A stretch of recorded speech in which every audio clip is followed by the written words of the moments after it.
ki khubor ki babnya ka Myntri ka tanat ka Koit ka Khiah jong ka jela i Dr. Prin Lingdo ila Kyntait ya ki Jingkynnoh le Torti persya ya ka Nongpoh Civil Hospital hadian ka jingyap jong iwe i Khalung badang syukha balakha ha ka pankhana jong ka hospital ha ka janmet sni sajan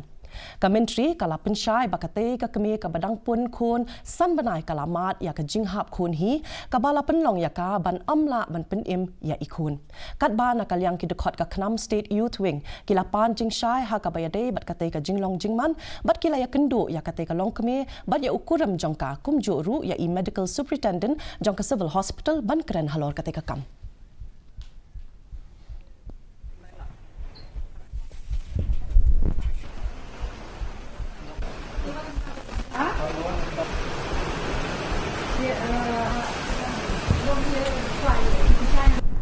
We feel the loss for this family, and yes, I wish we could have saved this child, but at 5 months pregnant, it would have been very, very impossible to save the child.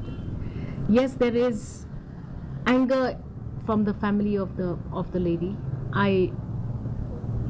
also feel for you. I also know what you're going through, but to say that it was a case of negligence is wrong, because all the records of the doctors attending to this patient are in order. Takpun itu di polisi mengakrem punya model polisi yang state government ada migrasi kadang minta balik itu ke FRU kadang minta balik ke